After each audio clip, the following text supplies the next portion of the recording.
अपना आगे का प्रकरण पूरा ध्यान के ऊपर ही है। ध्यान क्या होता है, ध्यान के क्या भेद होते हैं, ध्यान के भेद में आर्द्र रौद्र शुक्ल ध्यान ये सब क्या होता है, और अंत में सबसे अंत में ध्यान की बात करते हुए अपना 9वां अध्याय फिर पूरा ख़त्म हो जाएगा। ध्यान तब की यहाँ पहले 27वें सूत्र से बात की है। ये विचार क्या आपने जो भेद बताए थे, भाई त्याग, भाई और अंतरंग और त्याग। अंतरंग त्याग का साधन। हाँ। कौन से सूत्र का भैया जी? 26वें का 26वें का। बाह्याभ्यंतरोपाध्याय ये वाला। अब इससे 27वां सूत्र, उत्तम सेनस्येकाग्र चिंता निरोधो ध्यानम अंतर्मुहूर्तात्। मतलब उत्तम सेनन वाले के अंतर्मुहूर्त तक एकाग्र रहे, यानी जो उत्तम सेनन वाला हो अगर अंतर्मुहूर्त सहनन मतलब सहन करना। नहीं, आगे मैं एक बार बताऊंगा उत्तम सेनन भी क्या होता है। अंतर सेनन जो अंतर्मुहूर्त तक एकाग्र होकर चिंता यानी एकाग्र होकर अपने चित्त में ध्यान लगा सके सिर्फ अंतर्मुहूर्त तक के लिए, तो उसको उतने ही काल में मोक्ष हो जाता है। जैसे भरत स्वामी का जैसे हाँ, भरत चक्रवर्ती जो थे अंतर्मुहूर्त में मोक्ष चले गए थे, तो उन उत्तम सेनन से यदि जो जीव युक्त हो उत्तम सेनन से, उसको अंतर्मुहूर्त में हो जाता है। 3 चीज़ें होती हैं, वज्र वृषभ नाराज, वज्र नाराज और नाराज। वज्र विषम नारद से उसमें वज्र वृषभ हटा दो तो वज्र नाराज, अब उसमें से वज्र हटा दो तो नाराज। ये 3 चीज़ें हो गई। ये 3 चीज़ें आती हैं उत्तम सेनन में। इनको उत्तम, जैसे अपना लेशिया था ना, शुभ लेशिया में 3 और अशुभ लेशिया में 3, उसी तरह इसमें ये जो 3 होते हैं ये उत्तम सेनन कहलाते हैं। ये 3 उत्तम सेनन कहलाते हैं। वज्र वृषभ नाराज, वज्र नाराज और नाराज। छ नहीं आएगा, च आएगा।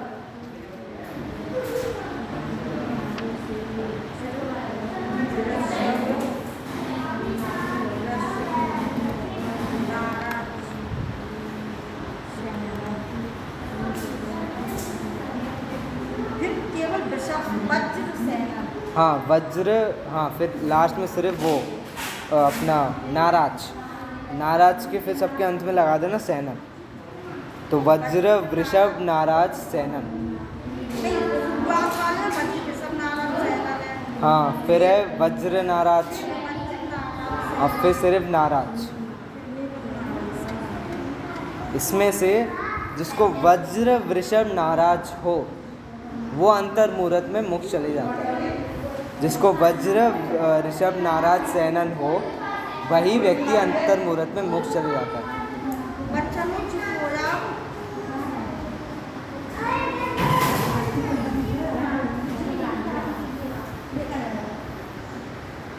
ये 3 चीज़ें अभी पंचम काल में नहीं हो सकती, चौथे काल में होती थी। चौथे काल में जिसको ये हो और वो अंतर्मुहूर्त के लिए ध्यान लगाए तो उसको मोक्ष हो जाता था।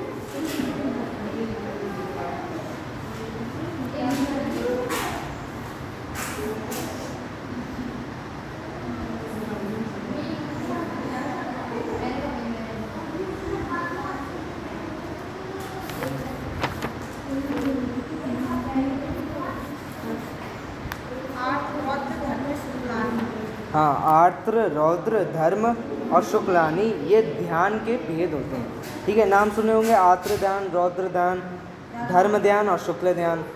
श्रोता का पहले ऐसे प्रश्न आया कि ध्यान से तो आचार्य ने बताया कि ध्यान से मोक्ष हो जाता है, ठीक है, तो फिर उसने पूछा सब तरीके के ध्यान से मोक्ष हो जाता है, सब तरीके के ध्यान में क्या क्या आ गया। अपन ने दूध गर्म करने लगा तो और हम चले गए सोफे पे बैठने, सोफे पे बैठे बैठे अपना ध्यान कहाँ है, उसके दूध गर्म होने पे नहीं फैल ना जाए, तो उस ध्यान से भी मोक्ष हो जाता है क्या। ऐसे प्रश्न पूछने लगा तो उसके उत्तर में लिख दिया आर्द्र रौद्र शुक्ल धर्म और शुक्ल ध्यान ये 4 भेद होते हैं। इनमें से बस धर्म ध्यान और शुक्ल ध्यान से मोक्ष हो सकता है। आर्द्र और रौद्र ध्यान से संसार का कारण आर्द्र और रौद्र ध्यान होते हैं। धर्म और शुक्ल ध्यान से ही मोक्ष हो सकता है। उसके लिए अगला सूत्र लिखा है अपने, परे मोक्ष हेतु। परे मतलब अंत के 2 मोक्ष हेतु मतलब मोक्ष के हेतु या मोक्ष के कारण बनते हैं। तो ये ध्यान ध्यान में जो 4 प्रकार के होते हैं, कुल 4 प्रकार के होते हैं, आर्द्र, रौद्र, धर्म और शुक्ल। धर्म शुक्ल से मोक्ष होता है, आर्द्र रौद्र से संसार बढ़ता है।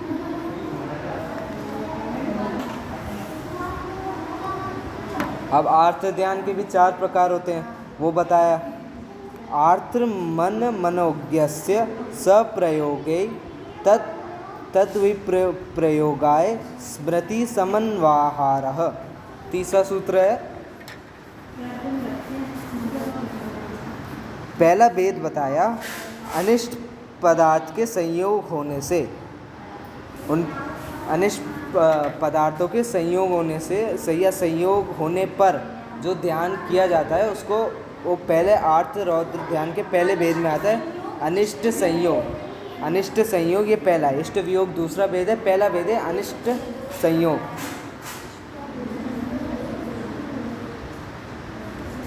अनिष्ट होते हैं जो अच्छे नहीं होते, तो अनिष्ट पदार्थ का जब संयोग हो तो अपन बार बार सोचें कि ये संयोग हट जाए, कुछ भी करके दूर हो जाए, हे भगवान इनको दूर कर दो। तो ये जो बार बार का चिंतनवान होता है, ध्यान होता है, ये कैप पहला में आ जाता है अनिष्ट संयोग। दूसरा इष्ट वियोग, उसके लिए फिर 31 वाला सूत्र है विपरीतम मनोज्ञस्य। विपरीतम मतलब उसका उल्टा। तो इष्ट पदार्थ के वियोग होने पर उन्हें प्राप्त करने के लिए जो ध्यान बार बार किया जाता है उसको कहते हैं इष्ट वियोग नामक आर्द्र ध्यान। मतलब इष्ट आपके पास पदार्थ है, मान लो 1000 रुपये आपके पास आए, अब कैसे ना कैसे वो 1000 रुपये चोरी हो गए, तो आप मंदिर में आप बार बार ध्यान करने लगे, खास 1000 रुपये कहीं से मिल जाए, खो गए, घर जाके बताएंगे तो डांट पड़ेगी। ये चीज़ें जो बार बार इसका ध्यान करना, मतलब इष्ट वियोग खो गए और उसको पाने का वापस ध्यान करना, वो आ जाता है इष्ट वियोग नामक आर्त ध्यान में। ये दूसरा प्रकार का आर्त ध्यान हो गया। तीसरा है वेदनायाश्च, मतलब वेदनाजन्य आर्त ध्यान। वेदनाजन्य आर्त ध्यान। वेदना अर्थात रोग जनित जब पीड़ा हो, रोग जो कभी कोई एकदम मान लो बहुत तेज़ सर्दी हो जाए, बहुत तेज़ सर्दी हो जाए, सर्दी में ही सर्दी हो जाए, ना हिल पा रहे हैं ना पी पा रहे हैं, और सर्दी हो गई तो ना आप सूंघ पा रहे हैं कुछ चीज़ें, उसमें एकदम बार बार सोचने लग जाए भगवान कब ख़त्म होगा, कब ख़त्म होगा, जल्दी ख़त्म हो जाए, जल्दी तबीयत सही हो जाए। तो वैसा प्रकार का जो ध्यान होता है उसको कहते हैं वेदनाजन्य आर्त ध्यान।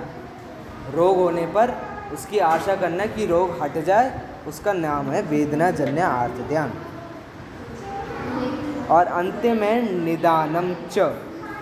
निदान जो आर्त ध्यान होता है सबसे बढ़िया प्रकार का आर्त ध्यान होता है, ठीक है। इसमें खुशी खुशी होगी आपको सुनने ध्यान से निदान क्या होता है, ठीक है। निदान में होता है, पहले तो अपन ने इष्ट के वियोग में पढ़ा था कि इष्ट की इच्छा करना, मतलब अच्छी चीज़ों की इच्छा करना। निदान में आचार्य ऐसा लिखते हैं, इष्ट चीज़ों की आप प्रार्थना करें बार बार और वो इष्ट चीज़ मिल भी जाती है आप मंदिर में आए, रोज़ आपने बोला कि खास मेरे बेटे के अच्छे नंबर आ जाए, एग्ज़ाम में अच्छे नंबर आ जाए, बोलते गए रोज़ आपने मंदिर में आके यही बोला, रमोकार मंत्र के साथ अपना खुद का मंत्र बना दिया कि अच्छे नंबर आ जाए, अच्छे नंबर आ जाए। सब कर लिया आपने, पूजा पाठ कर लिया, 100-200 रुपये रोज़ चढ़ा दिए अपने लिए कि बच्चे के अच्छे नंबर आ जाए, और फिर चाहे वो बच्चा पढ़े ना पढ़े जो भी हो जाए, और बच्चे के अंत में आ गए पासिंग जितने नंबर। मतलब पहले तो आप सोच रहे थे बच्चे के बहुत अच्छे नंबर आ जाए, क्लास में टॉप कर ले, और बच्चा था ऐसी हालत में कि उसके 1-2 नंबर भी आना कठिन, मतलब पास करने की नौबत लग रही है उसकी, अब अंत में वो पास हो जाता है। ये हो गया निदान। निदान मतलब आपने कुछ चीज़ मांगी और आपको मिल भी गई, लेकिन जिस तरह हर बॉलीवुड की मूवी में ट्विस्ट होता है, निदान में भी एक ट्विस्ट होता है। क्या? निदान में आचार्य ऐसा बोलते हैं, आपने जो चीज़ मांगी आपको मिलेगी तो, लेकिन कम मिल जाएगी, कम मिलेगी, कम होके मिल जाएगी वो चीज़। क्यों? क्योंकि आपने वो मांगने वाली गलती कर ली, आपने भगवान से मांगा, उससे आपका पाप हुआ, तो चीज़ जो मिल रही थी वो तो मिली लेकिन कम होके मिल गई।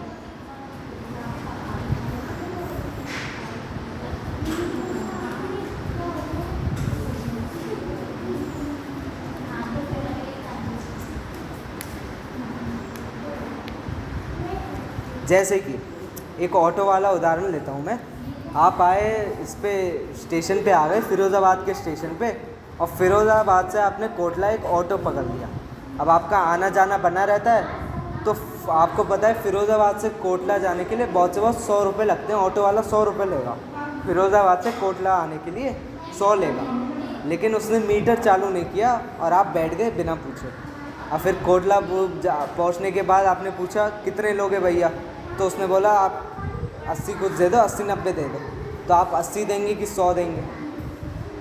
और उसने 80 बोल दिया तो फिर इसने 80 बोल दिया तो 80 देने पड़ेंगे, ये तर्क लगेगा।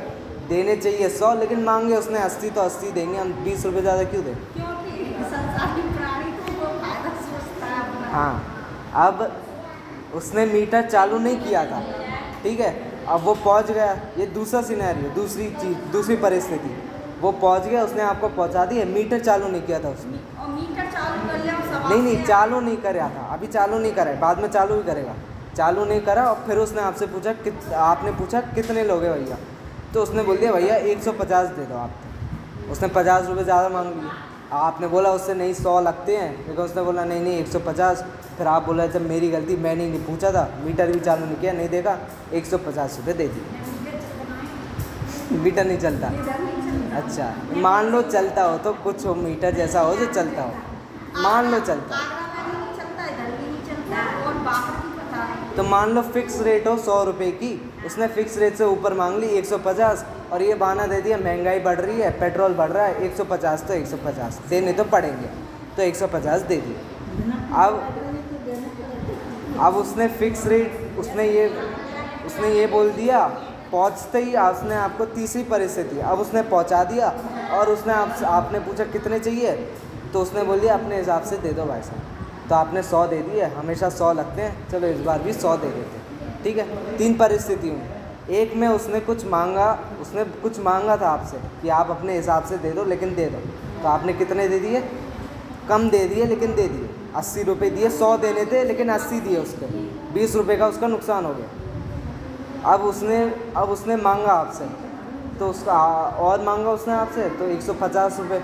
अब आप दो ना दो, लड़ाई करते रहो उससे, नहीं दे के भाग ही जाओ, नहीं देने मेरे को, जा क्या करेगा? आप तो पहुंचा तो दिया तूने घर तक, क्या करेगा? वापस ले जाएगा? ले जा।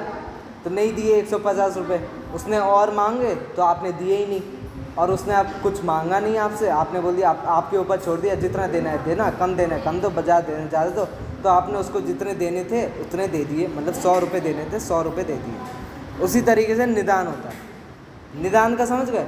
निदान में आप मांगते हो, आपने मांगे तो आपको कम मिलेगा, आपने मांगे तो आपको कम मिल गए। 100 रुपये मिलने थे, मिले 80 रुपये। पूजा के अंत में आता है, मतलब जो भी ज़्यादा पूजा है, मांगने की इच्छा से पूजा ना करें। हाँ, मांगने की इच्छा से पूजा ना करें।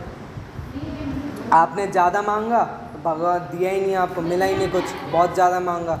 आपने कुछ नहीं मांगा तो जितना मिलना था उतना मिल गया। ये होता है निदान नाम का आखिरी। इसमें लोग कहते भी हैं निदान से तो बार बार मांग रहे, बार बार आशा कर रहे हैं उस चीज़ की, तो कम से कम मिल तो रहा है कुछ। तो उसका एक ही उत्तर है, बार बार अपने मन में कषायों को रखना, बार बार वही चीज़ सोचते रहना, मिल जाए मिल जाए मिल जाए, और उसके बाद भी कम मिले, ठग ले आपको, तो फिर तो क्या ही फ़ायदा आपका, ठगे भी जा रहे हो और मिल भी नहीं रहा जो चीज़ मिलनी थी अच्छे से। इससे अच्छा निदान नहीं करते, नहीं मांगना है अपन को भगवान से, जो मिले सो ठीक, नहीं मिले तो अगले भाव में मिल जाएगा, बात खत्म।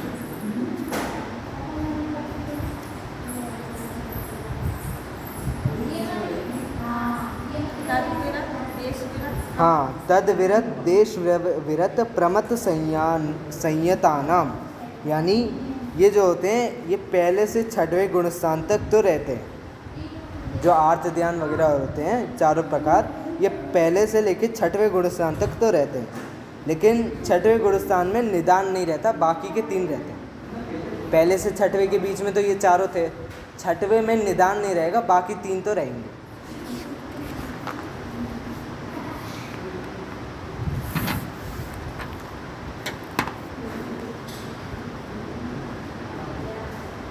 अच्छा, आचार्य वगैरह होंगे, उनने जब शास्त्र लिखे थे, जैसे आचार्य कुंत थे, उनने समय सार जैसे शास्त्र लिख दिए, तो कौन से गुण स्थान के होंगे?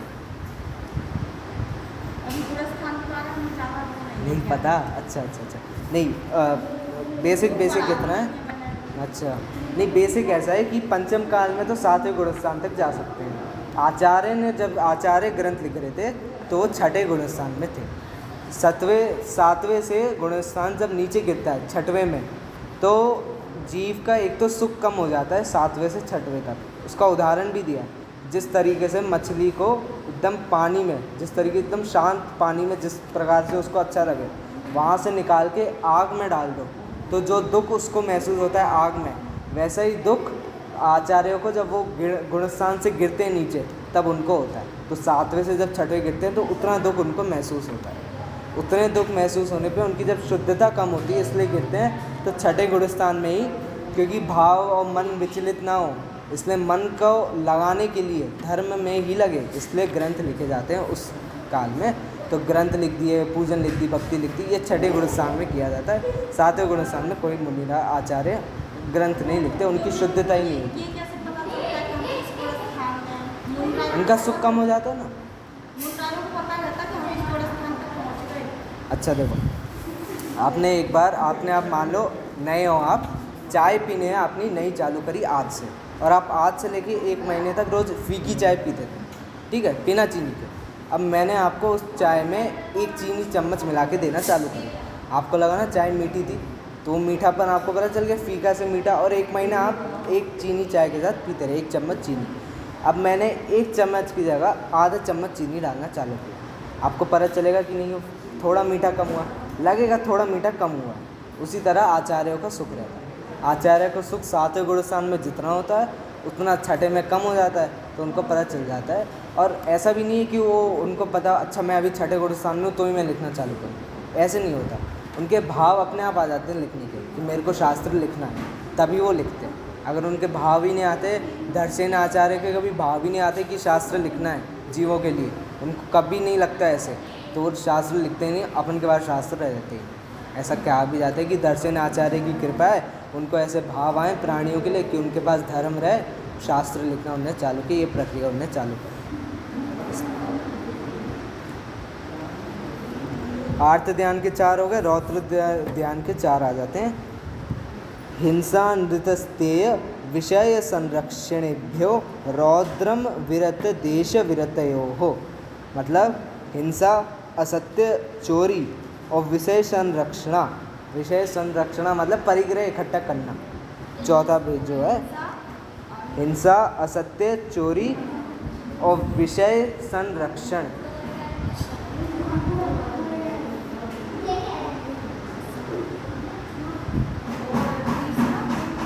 तीसरा है चोरी, चौथा है विषय संरक्षण।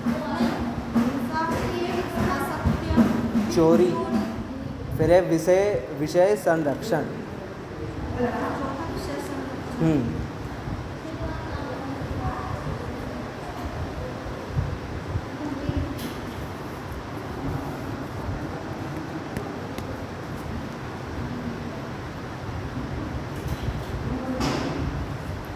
हिंसा हो गई, हिंसा के भाव उत्पन्न होना, और हिंसा की क्रिया कोई और करे तब भी अपने हिंसा वाले भाव होना।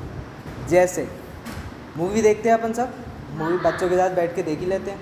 मूवी देखते वक्त अपना हीरो जो है, मान लो अपना कोई फेवरेट हीरो हो, वो बहुत सारे लोगों को पीट रहा है, हम भी बोलते मार मार मार, आप किसके खच के देखे तुम, कैसे उड़ा दे सबको, और 10 आ जाए तो और 10 को उड़ा दे, सब कर ले। और आपकी पिटा है, पता है ये सब कि जो मार रहा है उसको पैसे मिल रहे हैं और जो पिट रहा है मूवी में उसको भी पैसे मिल रहे हैं, फिर भी हम बोलेंगे उसको और पीट और पीट और पीट। तो जो और पीट बार बार हिंसा आती है ना, वो हिंसा इस आर्त ध्यान में आ जाती है। ध्यान पूरा हिंसा की तरफ जा रहा है, ठीक है। असत्य बोलना और असत्य बोलने के भाव उत्पन्न करना, ये भी असत्य वाले रौद्र ध्यान में आ जाता है। चोरी करने के भाव उत्पन्न करना, निरंतर उसी भावों में लीन रहना, चोरी के रौद्र ध्यान। और विषय संरक्षण, परिग्रह इकट्ठा करते रहना, बार बार चीज़ों के बारे में सोचना कि मेरे पास ये भी आ जाए, ये भी आ जाए, और 2 लाख रुपए आ जाए, और 4 लाख आ जाए, वो बार बार वैसी सोच को रखना, वो परिग्रह, विषय संरक्षण या परिग्रह को इकट्ठे करने वाले रौद्र ध्यान में जाता है। ये ध्यान जो होता है ये अविरत और देश विरत, यानी पहले से लेके 5वें गुणस्थान तक ही रहता है। ये वाला जो रहता है रौद्र ध्यान, ये पहले से 5वें गुण स्थान तक रहता है।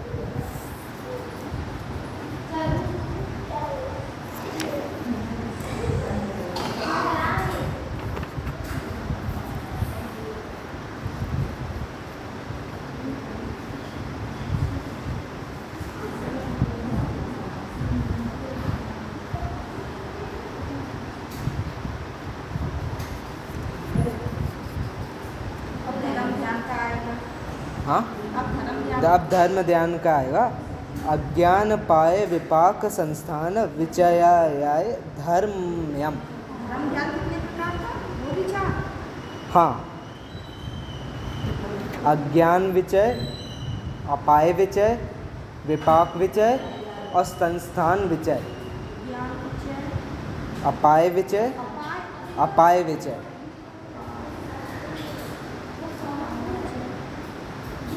धर्म, विपाक विचय, विपाक,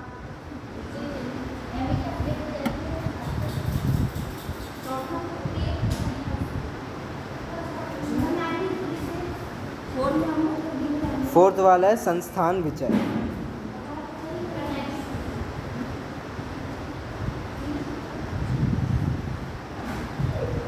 धर्म ध्यान होता है धर्म के साथ ध्यान करना, उसको धर्म ध्यान कहते हैं। ठीक है, साधारण ध्यान नहीं, इसलिए क्योंकि ये दो मोक्ष के कारण बनते हैं, धर्म और शुक्ल ध्यान।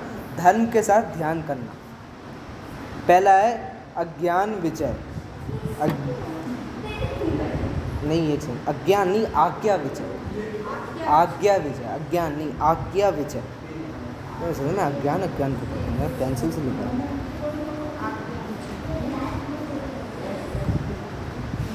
आज्ञा विजय में आगम की आज्ञा पूर्वक जो आगम में निर्देश दिया हो उन बातों का बार बार चिंतन करना। आगम में तत्वों का स्वरूप क्या बताया है, आगम में क्रियाएं करनी है, कैसे करनी है, भाव द्रव्य द्रव्य द्रव्य क्या होते हैं, ये सब इनका बार बार चिंतन करना, ये आज्ञा विजय कहलाता है। आदमी के अनुसार चिंतन करना। हाँ, चिंतन करना।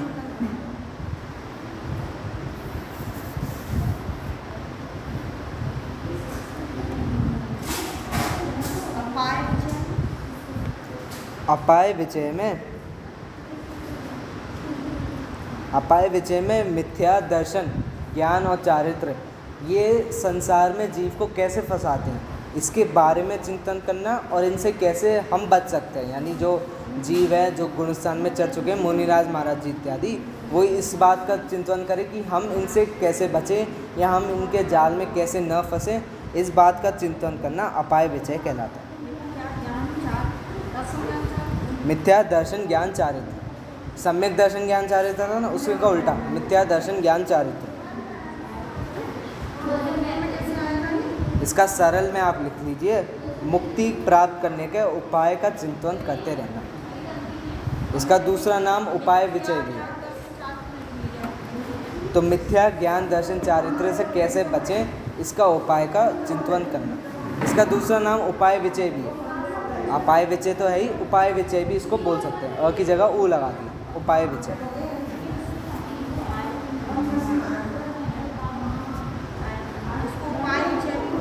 हाँ, विपाक विचय में कौन से कर्म का क्या उदय, कब उदय और कैसे उदय होता है, कर्मों के उदय के बारे में बार बार चिंतन करना, ये विपाक विचय कहलाता है।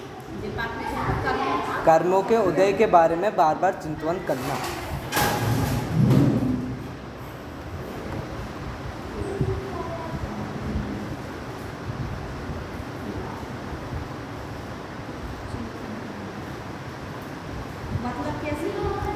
मतलब कर्म का उदय कब आएगा, कर्म का उदय कैसे आएगा, कर्मों का फल क्या होगा, इस कर्म करने पे क्या फल होगा, कुछ उनने पहले कर्म कर रखे हो या अभी वो फल मिल रहा है उस कर्मों का, तो उसके बारे में सोचना, ये कर्मों का विपाक विचय आता है।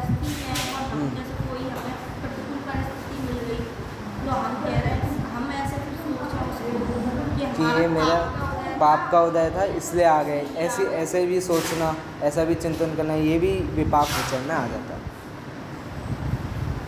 और संस्थान विचय, संस्थान विचय में 3 लोक के आकार के बारे में सोचना, तीन लोक में धर्म कहाँ और कैसे होता है, देव गति में कैसे, नरक गति में संभव भी है कि नहीं, मनुष्य गति में कैसे, तिर्यंच गति में कैसे, तिर्यंच गति, इन सब जगहों में धर्म नहीं है।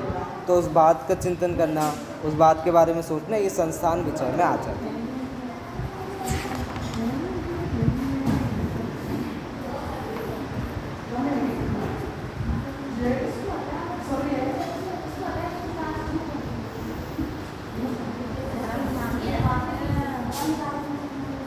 धर्म ध्यान के बाद शुक्ल ध्यान की चर्चा आती है। शुक्ले चाद्य पूर्व विदः, हाँ नहीं, 4 इसमें लिखे नहीं है शुक्ल ध्यान के। शुक्ल ध्यान के लिए लिखा है शुक्ले चाद्य पूर्व विदः, मतलब शुक्ल ध्यान के जो प्रारंभ के 2 चरण होते हैं, शुक्ल ध्यान के प्रारंभ के 2 चरण होते हैं, उनमें कोई ध्यान करे तो उसे द्वादशांग का पूरा ज्ञान हो जाता है। शुक्ल ध्यान के चरण होते हैं, चरणों के नाम दिए नहीं है, चरण क्या होते हैं वो भी नहीं दिए, बस इतना लिखा है शुक्ल ध्यान से शुद्ध केवली होते हैं। शुक्ल ध्यान से कैसे, तो शुक्ल ध्यान के प्रारंभ के 2 चरण से ध्यान में करने से द्वादशांग का पूरा ज्ञान हो जाता है। तो शुक्ल ध्यान के प्रारंभ के 2 चरणों में ही द्वादशांग का पूरा ज्ञान हो जाता है। 2 चरणों में द्वादशांग का पूरा ज्ञान हो जाता है।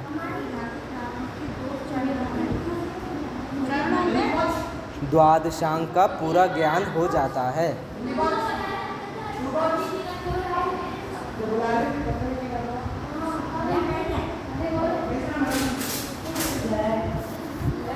जिन्हें पूरा द्वादशांग का ज्ञान होता है उन्हें शुद्ध केवली कहा जाता है। शुद्ध केवली जो होते हैं उन्हें पूरा 12 अंगों का ज्ञान होता है द्वादशांग का।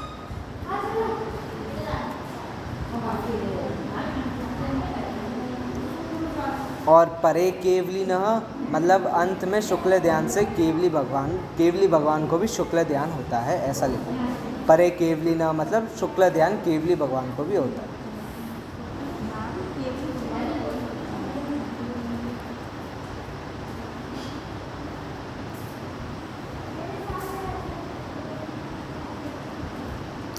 अब आगे बताए शुक्ल ध्यान के 4 भेद। शुक्ल ध्यान के आगे 4 भेद बताए हैं। पृथक एकत्व, वितर्क, सूक्ष्म क्रिया, प्रतिपाती, व्युत्परक क्रिया, निवृत्तानि। शब्द नए होंगे, ध्यान से सुनना एक बार। पृथकत्व, वितर्क, क आधा क और त्व, पृथकत्व, वितर्क किसमें दिखाइए? हाँ, क आधा त और व, पृथक आधा क आधा त व और वितर्क, पृथकत्व, वितर्क, ये पूरा एक है। हाँ,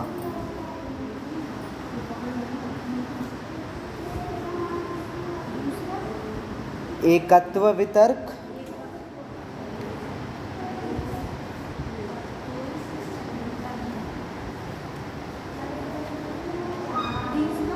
सूक्ष्म क्रिया प्रतिपाती,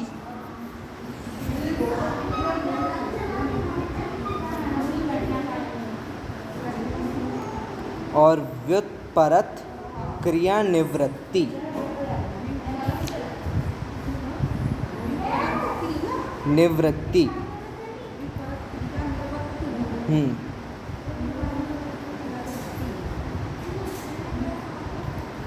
इनको समझाने के लिए, मतलब ये शुक्ल ध्यान किस किस को होते हैं ये आगे लिखा है, आगे वाले सूत्र में। त्रैक योग काय योगाय योग नाम, देखा सूत्र? हाँ, पहला शुक्ल ध्यान जो होता है, मतलब पहला जो शुक्ल ध्यान का भेद है, हाँ ये तीनों योगों को होता है, तीनों योग में हो जाता है। योग कौन से? मन वचन काया। हाँ, उनमें हो जाता है, तीनों योगों में हो जाता है। मन वचन काय हो तो तीनों में हो जाता है। पहला।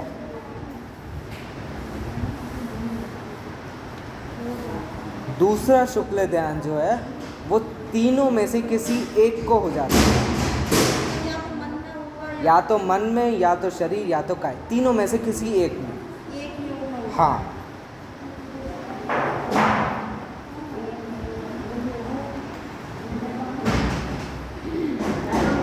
तीसरा शुक्ल ध्यान जो होता है, हाँ, तीसरा शुक्ल ध्यान जो होता है वो काय योग वालों को ही होता है। जिनके काय योग हो उन्हीं को होता है तीसरा शुक्ल ध्यान। और चौथा जो शुक्ल ध्यान होता है वो डायरेक्ट 14वें गुणस्थान अयोग केवली को होता है, जिनके कोई भी योग नहीं होते, न मन, न वचन, न काय।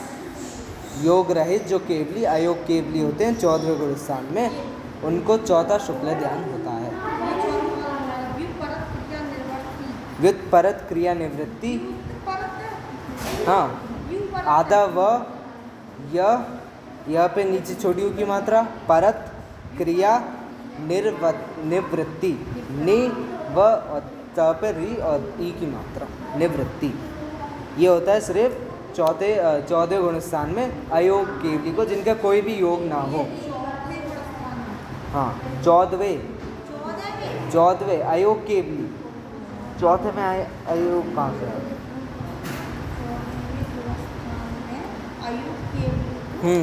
होता है। जिनके पास योग नहीं होता, जिनके पास ना मन, वचन और काय हो, तीनों योग नहीं होते, ऐसे अयोग केवली को ही होता है।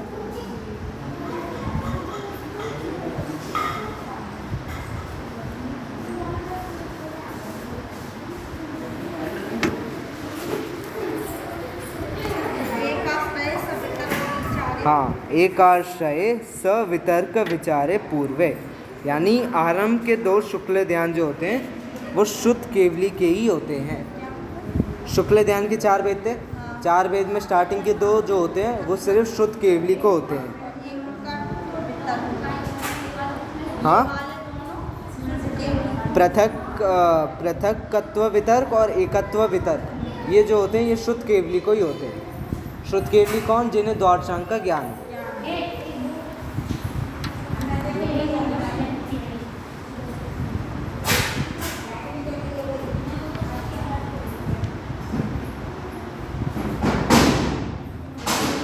फिर बाकी के जो दो शुक्ल ध्यान होते हैं, अंतिम के 2, उनके लिए लिखा अविचारम द्वितीयम। 42 वाला सूत्र जो है अविचारम द्वितीयम,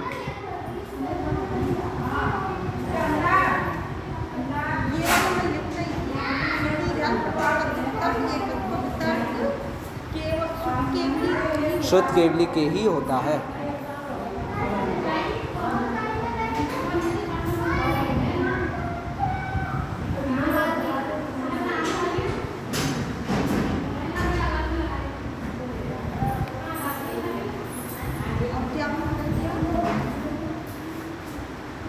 अविचारम द्वितीयम मतलब अविचारम द्वितीयम यानी लास्ट के जो 2 होते हैं वो विचार रहित होते हैं। उनको वापस नहीं लिखो, बस ऐसे लिख लो, अंत के 2 शुक्ल ध्यान के वेद जो होते हैं वो विचार रहित होते हैं। या किसी कुछ एरो करके लिख दो या कुछ कर दो, उसको पूरे को तो वापस, लंबा शब्द है, बड़ा सा शब्द है।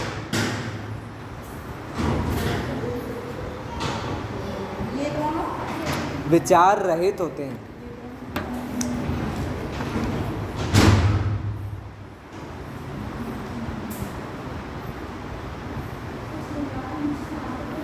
अब वितर्क जो पहले आ चुका है अविचारम द्वितीयम में, विचार को वितर्क भी कहते हैं, तो उसको और क्या कहते हैं? तो वितर्कः श्रुतम, यानी शुद्ध ज्ञान को वितर्क या विचार कहते हैं। शुद्ध ज्ञान में मैंने बताया था ना, शुद्ध ज्ञान उसे जिसमें थोड़ा बहुत तर्क बुद्धि लगानी पड़े, शुद्ध ज्ञान अपने मन से लगाना पड़े, ये शुद्ध ज्ञान होता है। तो उसी को वितर्क कहते हैं, यानी तर्क सहित या जिसमें तर्क हो, ऐसे वितर्क कहते हैं। शुद्ध ज्ञान या वितर्क, हाँ वो वितर्क की परिभाषा दी है। विचार करने को वितर्क कहते हैं, ऐसा लिख लीजिए, विचार करने को वितर्क कहते हैं।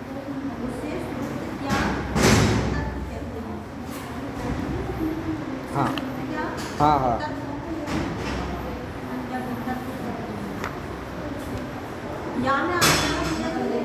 क्या परिभाषा ऐसे लिखी है, तर्क सहित जो ज्ञान हो उसे श्रुति ज्ञान या वितर्क ज्ञान कहती हैं।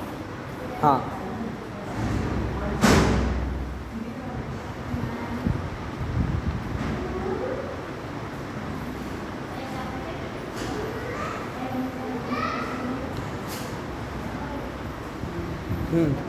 अब आगे के सूत्र में लिखा विचारो अर्थ व्यंजन योग संक्रांति, यानी अर्थ संक्रांति, व्यंजन संक्रांति और योग संक्रांति का विचार, इसको विचार कहते हैं। 3 चीज़ें बताई इसमें, अर्थ संक्रांति, व्यंजन संक्रांति और योग संक्रांति, इन तीनों को विचार कहते हैं। और ये विचार मात्र प्रथम शुक्ल ध्यान में होता है। ये जो विचार बताया अभी, ये प्रथम शुक्ल ध्यान में होता है।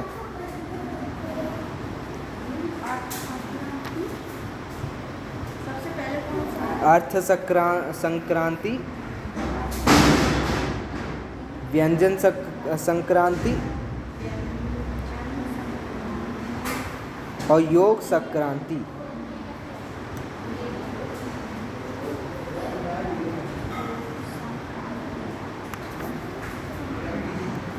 अर्थ संक्रांति क्या होती है? तो ध्यान करते समय द्रव्य को छोड़कर पर्याय पर ध्यान लगाना, समय पर ध्यान लगाना, या पर्याय को छोड़ के द्रव्य पर ध्यान लगाना, इसको कहते हैं अर्थ संक्रांति। द्रव्य को छोड़कर पर्याय पर या पर्याय को छोड़कर द्रव्य पर ध्यान लगाना, ये कहता है अर्थ संक्रांति। हाँ, द्रव्य पे ध्यान हो तो उससे हटा के पर्याय पे लगाना, नहीं तो पर्याय से फिर हटा के द्रव्य पे लगाना, तो बार बार अदला बदली करते रहना, ये कहलाता है व्यंजन संक्रांति।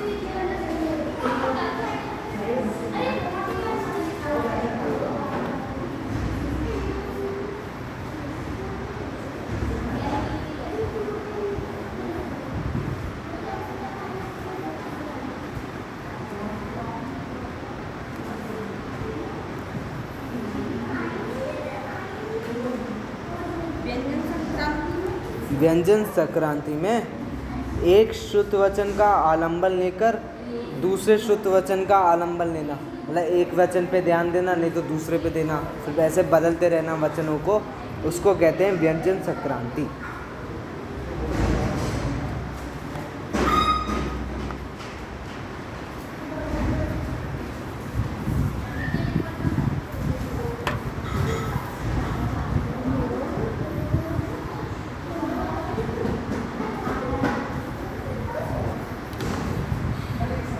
और योग संक्रांति में तीनों योग में से बदलते रहना योगों को, वो योग संक्रांति कहलाएगी। काय योग को छोड़कर मन योग, या मन योग को छोड़कर वचन, वचन को छोड़कर मन, मन को छोड़कर काय, ऐसे तीनों योगों को बदलते रहना, ये कहेगा योग संक्रांति।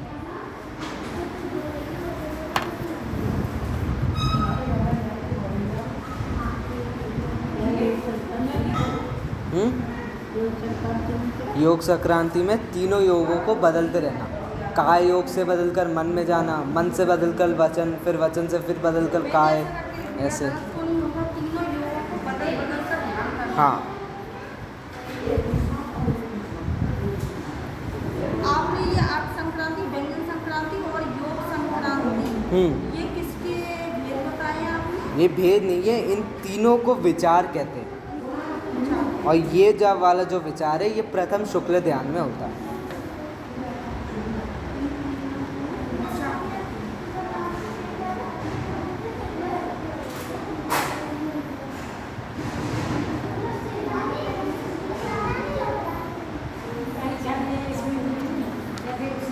थोड़ा जल्दी कर लेते हैं, 9वां भी आज ही हो जाएगा, कोई दिक्कत नहीं होगी अपन को, ठीक है। आगे वाला है असंख्यात गुणी निर्जरा। इसका मैं सूत्र पढ़ता हूँ फिर समझाता हूँ आपको। बस इसमें इतना बताया किसकी कितनी निर्जरा होती है। निर्जरा यानी कर्मों का झरना, तो गुणस्थान अनुसार किसकी कितनी निर्जरा होती रहती है ये बताया। सम्यक दृष्टि श्रावक विरतानांत वियोजक दर्शन मोह क्षपकोपशम उपशांत मोह क्षपक क्षीण मोह जिनाह क्रमशः संख्ये गुण निर्जराः। क्या है इसका मतलब? सम्यक दृष्टि पंचम गुणस्थानवर्ती श्रावक, छठवें और सातवें गुणस्थानवर्ती महाव्रती मुनिराज, अनंतानुबंधी का वियोजन करने वाले मतलब और ऊपर वाले गुणस्थान में दर्शन मोह का क्षय करने वाले, दर्शन मोह वाले को उस अपने कर्मों में पड़ा था इसको दर्शन मोह को क्षय यानी पूरी जगह से नष्ट कर देना, क्षय करने वाले, चारित्र मोह को उपशम दबा देने वाले, उपशांत मोह अर्थात 11वें गुणस्थान वाला, सपक श्रेणी चढ़ने वाले, क्षीण मोह अर्थात 12वें और जिनेंद्र भगवान के परिणाम में विशुद्धता अधिक होने से इनकी असंख्यात गुणी निर्जरा होती रहती है प्रति समय। ठीक है, नीचे से लेकर ऊपर तक बस इतना बताया, इनकी शुद्धता बढ़ती रहती है तो इनकी असंख्यात गुणी निर्जरा होती रहती है, बस इतना बताया है।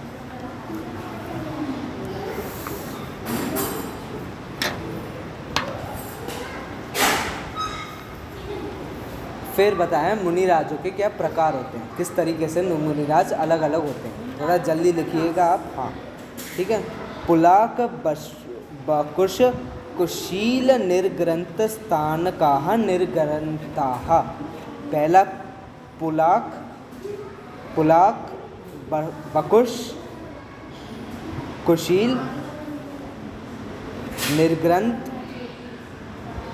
और स्नातक, ये 5 प्रकार के निर्ग्रंथ मुनिराज होते हैं।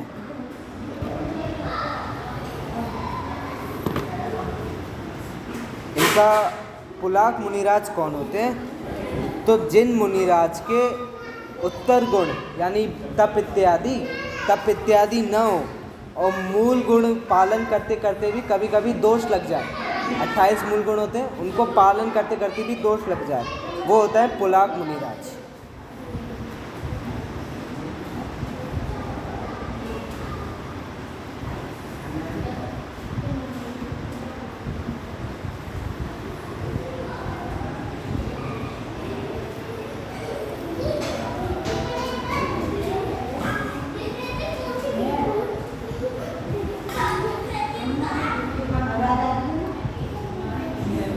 अब बाह्य और अंतरंग परिग्रह पढ़ा था, तो जो बाह्य और अंतरंग इस परिग्रह को त्याग करने के लिए सदा तत्पर हो मतलब तैयार हो और मूल गुणों का भी निर्दोष पालन करे, ऐसे होते अपने बकुश मुनिराज। ठीक है, बकुश मुनिराज मूल गुणों का निर्दोष पालन करते हैं और बाह्य और अंतरंग परिग्रह का त्याग करने के लिए सदा तत्पर यानी तैयार रहते हैं।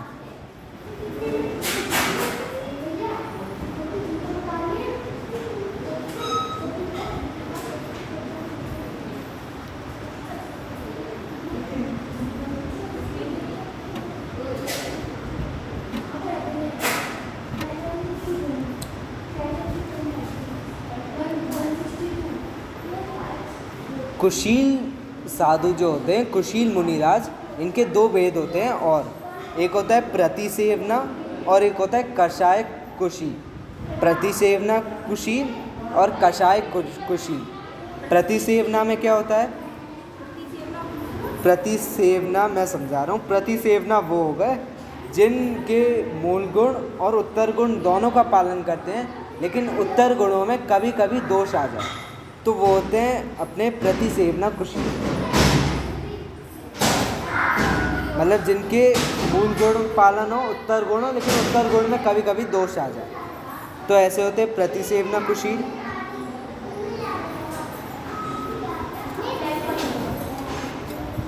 और कषाय कुशील होते हैं जिन्होंने सारी कषायों को तो वश में कर लिया, सारे कषायों को जीत गए हों, लेकिन एक आखिरी कषाय यानी संज्वलन कषाय जो होती है उनकी वो रह जाती है, उसको वो वश में नहीं कर पाते, तो उनकी कषाय कुशील कहलाती है। ठीक है। कषाय कषाय कुशील संज्वलन कषाय रह जाती है, उनकी कषाय कुशील कहलाती है।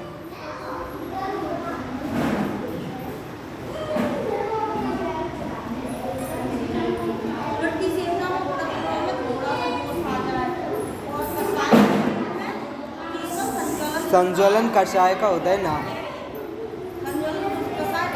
रह जाती है, वही। फिर आते हैं मुनिराज निर्ग्रंथ, जिनके घातीय कर्मों का जिनके घातीय कर्मों का उदय जल में जैसे खींची हुई रेखा जैसे हो, मतलब कर्म का उदय आया और चला गया, आया और चलेगा, ऐसे घातीय कर्म का उदय हो और अंतर्मुहूर्त के बाद ही केवल ज्ञान होने वाला हो।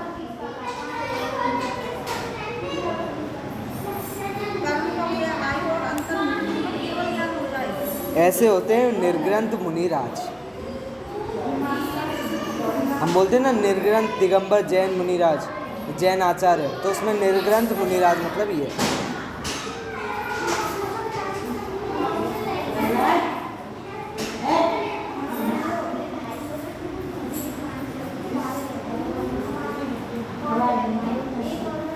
और जिनके सारे घातीय कर्म नष्ट हो जाते हैं, ऐसे होते हैं स्नातक मुनिराज, अंतिम प्रकार के मुनिराज।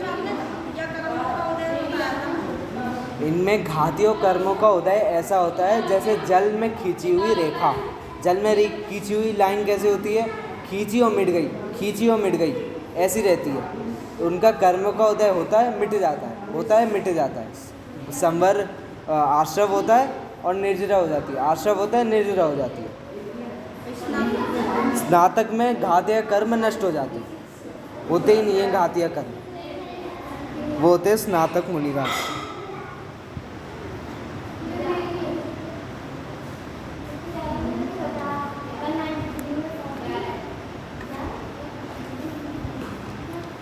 आगे का जो सूत्र है, संयम शुद्ध प्रतिसेवना तीर्थ लिंग लेश्याप दश स्थान विकल्पतः साध्याः। इसको समझाने के लिए मैं कल आपको एक चार्ट दे दूंगा, जिसमें मैंने आपको जैसे गुणस्थान इत्यादि अभी जो सुबह चार्ट दिया था, वैसे ही इसका चार्ट दे दूंगा। इसमें संयम, श्रुत, प्रतिसेवना, तीर्थ, लिंग, लेश्य, उत्पाद और स्थान, ये भेद होते हैं। इनके भेदों से पलाक आदि जो पहले मुनिराज, अभी जो 5 प्रकार के मुनिराज बटे थे, उनको और विस्तार में बांटा जाता है। तो संयम किन किन मुनिराजों में रहता है, इन 5 में से।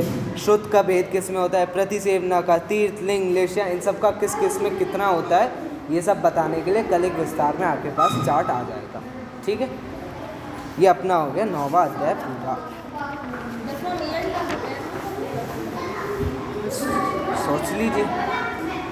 सोच लीजिए आपको कब करना है। 10वां अभी करना है, कल करना है, बहुत जल्दी हो जाएगा, मैं बहुत जल्दी करा दूंगा,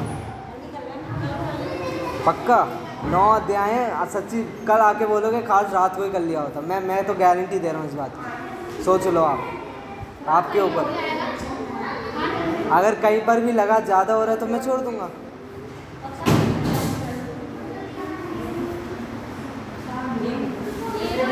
बताओ, नहीं तो कल कर लेंगे, आधे घंटे के लिए कल कर लेंगे, आधे घंटे में हो जाएगा, तो कल कर लेंगे। कल कौन से समय पर लगानी है क्लास फिर? 2 से 3, 2 से 1:30, जितने भी हो, ठीक है। चलिए 2 से 3 आ जाए। बच्चों का कल टेस्ट है 12 से 2।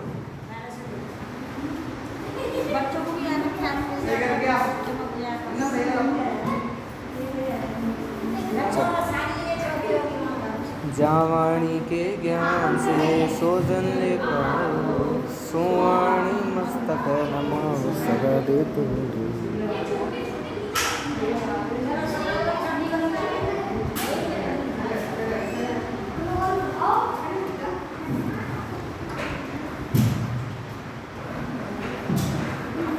बोलो जिरमाड़ी माता की जय।